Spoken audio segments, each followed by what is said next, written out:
Our two starting players. Maru needs a little introduction. He's the Marine Prince. He's 12-6 in Pro League, 66% win ratio, and is 7-3 against Protoss. A very easy matchup for him, it seems like these days. That's at 70%. And, I mean, just looking at this guy's stats, you might think it's going to be a big challenge for anyone to face him. The problem for Samsung is they sent out one of their rookie players, eMotion, and this guy's got talent. He's got some skills, but he's not only 1-2, but both of his losses are in this matchup. So it's definitely going to be a tougher one for him, especially because, in my opinion, on Frost, this is a map that Maru really excels on putting pressure on the third base. So if you don't take a third early as a Protoss on this map, you're into some trouble. But if you do take a third base early against Maru, sometimes that trouble gets even more troublesome, Brendan.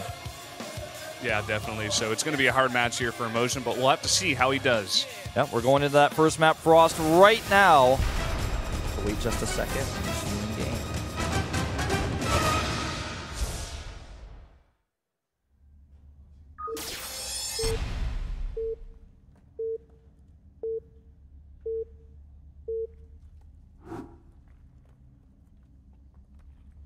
LTA는 SK텔레콤. Up here in the top right on Frost in the green for Virginia Green Wings, it is Maru. Into the bottom left in the pink for Samsung Galaxy Con, it's eMotion.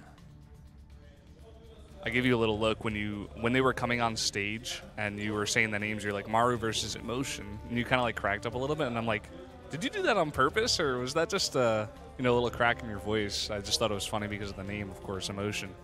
Showing some emotion. It's because there's a lot of debate actually as to whether or not his ID is eMotion or eMotion. Because if you look at the way that it's stylized, it looks like it's just motion with an E in front of it, as in like an email or like internet motion or something, like yeah, something like electronic motion, I guess. So like a lot of people think that it should be eMotion and not eMotion, but it just could be also that the M is just stylized that way. I don't know. Like, I haven't talked to him personally, but like knowing a bunch of Koreans, they love to put just random capital letters in their name. That's what I would expect it to be, especially because they also love to do just random English, words, such as eMotion. So if I had to guess at it, I would think it would be just eMotion. Do you think Maru's ID comes from the cat that's quite popular on YouTube? Could be. I don't really know how far back that cat's fame goes, but it's possible. It's been famous for quite some time, I think, probably since like 2006 or so. I think it's been like about that long. I guess that would make sense. It could be. Based on his career, it was before he started. I'm not sure. We also saw a Cafe Maru. I don't know if you remember that one time in Hapjeong. Yeah. We saw Cafe Maru. That was interesting. I ended up going there, actually. Did you really? A few weeks later, yeah. It was decent. They're on a date. Not so bad. Not as good as Maru? No, not as good as Maru. Definitely not. Definitely didn't live up to the name. It's hard to be as good as Maru, especially at StarCraft. I also saw another Cafe Maru in Nambu Terminal, but it was actually very different from the other one that we saw in Hapjeong, so I really don't know. Like, it's not a chain. It just It's like another mystery. Is it a chain, or is it just a similar name? I think it's just a similar name, but Brendan, let's see here. The probe's going to come in here. We'll be killed by the Reaper right away.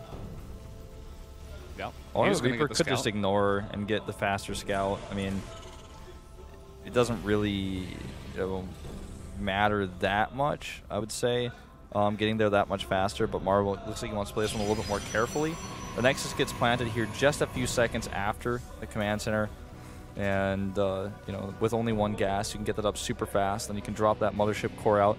Take your second gas and progress normally. So the Reaper will come in here now that he's going the correct direction and see exactly where the pylons are, how many there are, and also back at home, Maru is taking a super fast eBay, so he's going to be going for that +1 attack timing that we've seen a lot of Terrans go for recently, popularized by players like Maru himself. We've seen Bomber do it as well. Here he comes. Reaper's going to come in here and get the scout. He's going to try to take out a probe, but microed nicely, and the Reaper almost getting killed. I think it was a couple more hits on that mothership core would have done it, but Maru, of course, paying attention, is going to get it out, going to come around the other side, see if he can find another pylon, find any other buildings, This probe's still alive, and the Marines are trying to chase it around the base. This is why I like actually killing the probe with the Reaper, especially when you go for this reactor build. You don't have Marines out early. He even escapes with the probe, and that's pretty painful for Maru. Like, being scouted like that, and the probe still escapes. He may, intercept it on its way back. Now the Stargate, did he actually scout that? I think the Reaper died, and I'm gonna check. Yep, we have the units tab up, and there's no Reaper. He did die. But he did get the scout. He saw the Stargate, though, so that's what's important. Definitely worth it in that case. Yeah, definitely going to be ready for this. Has the engineering bay, is going to be able to get up those missile turrets. Yeah, with a super fast E-Bay, not going to be too big of a problem here unless you just forego turrets entirely, as we've seen Maru do against DTs in the past. But I think he should actually be fine here. He's probably going to drop one missile turret in the main base in the mineral line, and because of the proximity of the barracks to the mineral line, I don't think we'll see a production facility protecting turret. Like, I don't think he's going to make the third one because it's so close to where those, missile turrets are in the main base, close to the minerals. So all he can do is keep his Marines nearby, and he's not going to probably pick off any Marines coming out or any of the SCVs building any additional production facilities. That's a notable difference in what Maru has done versus a lot of Terran players. Is he keeps all of his production very close to that main mineral line. So it's not very spread out what he has to protect. Looks like he's going to try to intercept the Oracle coming across, but he's just a bit too slow. Yeah, he's just going to walk across the map towards this farther away watchtower, but he's not going to get any vision. That Oracle might be able to get one or two of these SCVs on the edge before taking too much damage. Oh, no, he's just going to back off. Good placement. Yeah, very good placement. Rather than trying to intercept the Oracle, looks like he was actually just, as you said, coming across here to push out the natural. 5 Marines can deal with an Oracle, especially with that shields being eliminated earlier by that turret, so no damage done here. And he's going to catch a Stalker for free. Bit of a mistake there by eMotion. Drops that overcharge on the Nexus, only getting one shot off because he didn't have vision for any more. Part of the nerf to the Mothership Core's vision coming into play there. Should be able to get an SCV here. Going for a Marine instead. Gets a couple of these Marines, but he's going to be forced to back off because it wasn't constant attacking. But, decent amount of damage done there. He's following up with some Phoenixes as well in this comp. It's going to be good against possible drops coming in here in the mid game. So far we have +1 to armor as well as stim coming across from Maru as well. Going to want to go for probably a follow-up attack with Medivacs here. Makes pretty good sense. Yeah. Well, I mean, let's see what he can get done here because he has a lot of upgrades early on, but he's not going to have this pushing power that's going to, at cross positions, break through Colossi. Maru has done that better than most Terrans. When you see a third base go up with Colossus production and Maru has that somewhat high Marauder count, he's been able to break through with excellent splitting, really nice micro, and good targeting. Another Stalker does go down for free, by the way. eMotion has lost several in this game, and that's starting to cost him quite a bit. But I think that instead of pushing aggressively with 1-1 stim and combat shields, he's going to try to drop a little bit and take his own third base. What he needs to be careful of, on the other hand, are these Phoenixes that eMotion is making. You've seen this more and more popular in Korea in the past few weeks, just seeing 1 Phoenix, 2 Phoenixes come out on this map after the Oracle, 2 control drops. Sometimes you even see just 1 Void Ray because it could burst down the medevac, but we'll see if Maru can get anything done here. I feel like the best example of that, just in recent Pro League games was actually yesterday with Rune playing on Habitation Station, where he delayed the starport timing by 20 seconds with his Phoenix Harass, and then he just did a bunch more damage, picking up the units, picking up Marauders and stuff. He really controlled that game on that map with the Phoenixes against Terran. It was really fun to watch. Yeah, that type of Phoenix harassment too on that position can actually be really, really strong. But in this case, defensively, it's quite nice as well, especially because it's been hidden from Maru. So he has no idea that these Phoenixes are out. So if he tries to do a big drop with 2 of his medevacs, he might just get shut down. There's no escape with the Phoenixes on the map. Now, he is moving across with this pretty large army, but I think with the +1 armor about to finish here, range is almost halfway done for those Colossi, but he already has 2 Colossi and the Phoenixes. I don't think he should have any problem defending this. He already sees it's coming and even tags some of these Marines. They've stim.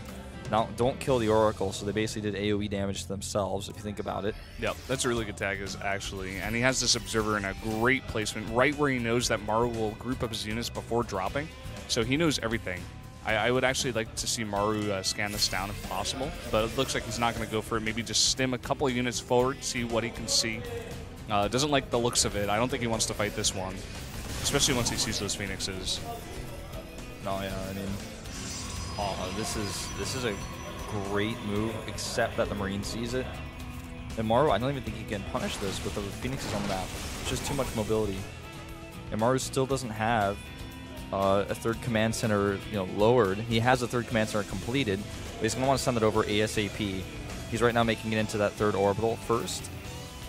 With all this time that he's not doing damage, the upgrades continue to flow for eMotion. I do like that Maru has his +2 attack very, very early, so he's going to have that upgrade lead. But the Colossus count is huge, so it's going to be hard for him to do anything. And once that third Nexus is complete, eMotion is going to get so many different pieces of his tech. He's going to be able to add the Templar Archives. He's going to be able to get additional upgrades. Looks like a cannon was trying to be made up here, but he does miss that. That cancel as Maru goes over and kills it. Well, this is what we were talking about. Maru loves to do this, split up the Protoss army and try to do damage, but now he sees the Phoenixes and he's like, uh-oh, I can't go in there and drop. There's too many Phoenixes right now. He's trying to poke from two, locations here, but eMotion splitting up his army very, very well. And with the Phoenixes in a good position as well, Maru's not really doing much damage here. Yeah, not really. Oh, he does have a second starport now made for those Phoenixes because he knows that with Phoenix Colossus, if you don't have enough, Vikings in the air, Phoenixes just rip them apart, and then the Colossi kill everything on the ground. So you have to overmake Vikings, which also means your medevac count isn't that high, especially if you lose any of your medevacs early on dropping. So luckily for him, he's been able to avoid that. He's been very careful, hasn't overcommitted. He split his army into several different groups, one to the south over here to go for a counterattack. He has, this group coming down the map, and he also has a third group that's ready with medevacs towards the center they can move across with this one. So he's got all this army that he can start to poke away at, but with the coverage, the good splitting by eMotion, and also those Phoenixes, it's very, very difficult to actually pull this off. He does end up losing that Oracle. Yeah. I feel like for Maru, the one advantage that he does definitely have on the map is map control. He's keeping eMotion way back, while he can pretty much do whatever he wants at his base. We saw that one Oracle getting a good look at when the third base was coming up, but, besides that, he's going to have to walk all the way across the map, and I feel like that's not going to happen for a while with the map control that Maru has right now. So in that aspect, he's in a pretty good position. Look at this. He's going to actually come from both locations, take out two Colossi. They don't even fight. No, he was not paying attention at all, and Maru pulled a fast one here on him. Thing is, even if he were paying attention, that attack still would have been pretty deadly, but Maru really just kind of crossed his fingers on that one and stimmed in, like hoping to get the maximum amount of damage. He waited to the last second, and that's crushing. And I hate to say this, but that might even be game-ending, losing that entire army for free like that. Maru has now the third base landed. He's starting at fourth base. He's making 4 Vikings at a time against a Colossus-only composition with Phoenixes with no High Templar, no Storm transition. I'm really not liking his chances. I mean, right now the Marauder count is at 24. He's almost 50-50 Marauders to Marines right now. And with all those, the burst damage here against those armored units, especially after all those units went down for free, is going to be overwhelming. And even with these desperate photon cannons coming down, I'm not so sure eMotion is going to be able to hold here. Yeah, it's going to be extremely hard. I mean, Maru's even got the +1 for his Vikings right now, which is going to help him so much. I think that's what he's pushing right now for, especially taking out those 2 Colossi earlier on. Here he comes in. He has a bunch of Vikings with that whole army. He's actually going to set up a turret ring here. I like this. We've never seen someone really utilize this against Phoenixes before quite so aggressively, and I do like this a lot. It's also going to bug out the AI of the Zealots a little bit when they're trying to come in and attack. They're going to waste their charge on the turrets if the turrets are in front of them. And, it's also just going to provide somewhat of a wall for those Zealots. So looks like he's actually made his fourth at the fourth base location, as you guys can see there. So he's about to have a ton of saturation, so much reinforcing power, and he's just stutter-stepping those Vikings closer and closer as he can. Now he runs away, losing just a Viking, but he's got those Marines on the ground support. We're about to be in a situation, by the way, guys, where it's 3-1 upgrades against 1-1, plus 2 armor is just only started for eMotion right now. And he might lose this base. Good positioning here by Maru. Continues to slowly push those turrets forward. Yeah, I mean, this is what he can do. You can start them pretty far away, but then just inch them closer and closer, and there's not much eMotion can do about it. You can't even poke it with this Colossi because there's so many Vikings right now that are upgraded that are protecting them right now, and he's even going to build a command center, maybe make that into a planetary. Wouldn't be surprised. He's trying to bait those Phoenixes into an EMP. If he EMPs all the Phoenixes, that's just going to be too much to handle. Cannons being forced to cancel here. In fact, 2 of them going down without a cancel. The overcharge is active now as well.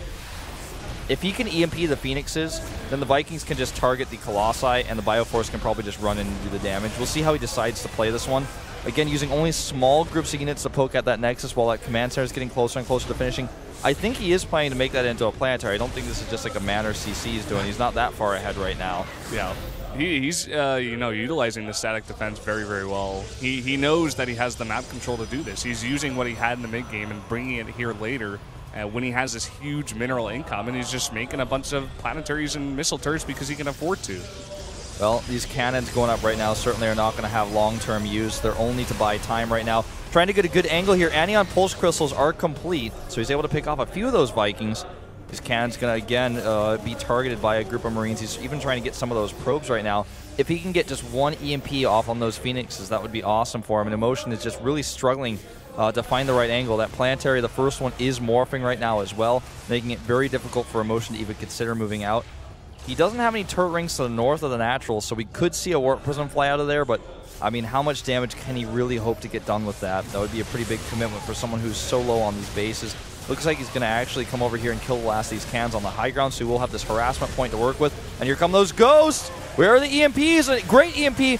Every single Phoenix is EMP'd now. And, I mean, he's really in trouble now because he doesn't have that staying power with the Phoenixes anymore. And Maru is just going to stim and run in here and start pushing away at these cannons. The Nexus is already out of shields. Yeah, I mean, there's going to come a point where Maru just chips him down so much that he can just go for the final engagement. I mean, this is a decent angle here, but now that the Vikings have come over, they are going to stop those Colossi from poking that. And once those planetaries get up, once the missile turrets push even farther up, there's not going to be any defense for this. Even the Nexus is going to go down now. Oh, looks like he might wait a little bit for fully committing to that. Yep, just kiting with these Vikings a little bit here. And one Colossus goes down, the second one gets very low. +2 armor nearly done for Maru, so he's going to be at 3-2 now. Again, just versus 2-1 for the upgrades of eMotion. Another great EMP here. The planetary doing so much AoE damage. No way he can hope to engage this. The Mothership Core is now gone. And with all the shields gone on these Colossi and on these Phoenixes, it's just going to take a little bit of kiting from both the Vikings and the ground army to finish this Protoss off. Another Colossus falls, and I think he can just 1A to victory at this point. Being very careful, though, very meticulous about it instead. Kiting back to that planetary when he needs to. The turrets over here making it even more difficult to engage, and that, ladies and gentlemen, is going to be game. eMotion's got nothing left. Yeah, there's nothing even on the ground. The charge wasn't even finished for most of that battle, and looking just at the supplies, he's up by 80. There's the GG. Maru playing a very slow, very safe victory there. Knew he had it, knew he had a big advantage, and he did not want to be too aggressive. And he gets the safe and solid win. Yep, putting his shoes back on Maru style. You never watched Darker Than Black, right? No, I don't even know what that is, to be honest. It's an anime where every character that has special powers, they call it contractors. They have this, God, what's the word for it? They have something they have to do as a result of using their powers, like eating a carton of cigarettes, or like, you know, like, I'm trying to think of some other ones. Taking their victims' shoes and putting them upside down. It's like Maru's thing that he has to do is like play with his shoes off and like put his shoes on after after he kills his victim. He has to put his shoes on. I think it's called a penalty. I can't remember. It's been so long since I've seen the show, but yeah. Well, if they are contractors, they have contracts.